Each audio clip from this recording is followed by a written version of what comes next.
Italy's economy is expected to fall by more than 11% due to the pandemic. That's according to the European Commission's latest forecast. That's more than any other country in the EU. So Italy stands to be the biggest beneficiary of the recovery fund being discussed at tomorrow's EU summit. Giorgia Orlandi has more for us from Rome.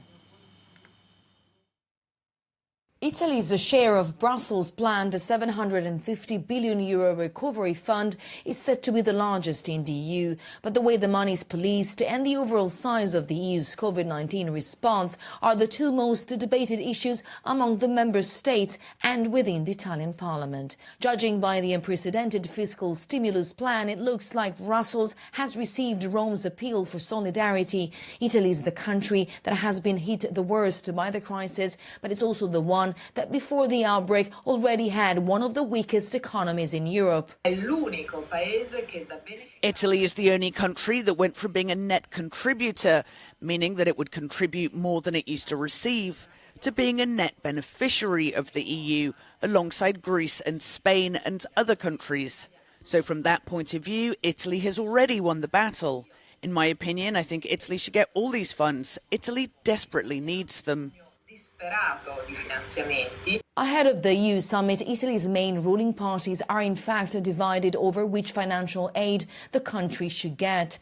In opposition to the five-star movement, the Democratic Party believes that Italy should use all the financial tools that have been offered by the EU. They're mainly concerned by the EU Council President Charles Michel's latest proposal. He suggested that member states ratify the Commission's decision to offer financial aid to any one country by using a majority voting system.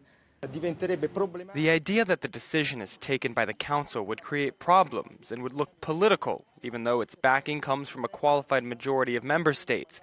Will clearly ask the government to demand that it's the Commission, as per the initial proposal, to evaluate the implementation of the national reforms to get access to the next generation of EU funding. But the party that struggles the most with the possibility of new fiscal rules being imposed by Brussels is the five-star movement.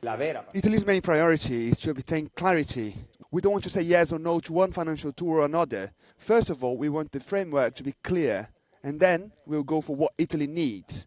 What I fear, and what everyone fears, is that as a consequence of this crisis, there will be increased social tensions. In such conditions, we can't think of an austerity plan that adds to what happened back in 2008. Germany has just taken over the EU Council presidency this month, and despite the measures being urgent, Chancellor Angela Merkel said that it will take time to reach an agreement on the recovery fund, also because, as she pointed out, differences remain. In fact, as we can see, the crisis has not hit the 27 member states in the same way. Giorgia Orlandi for Euronews in Rome.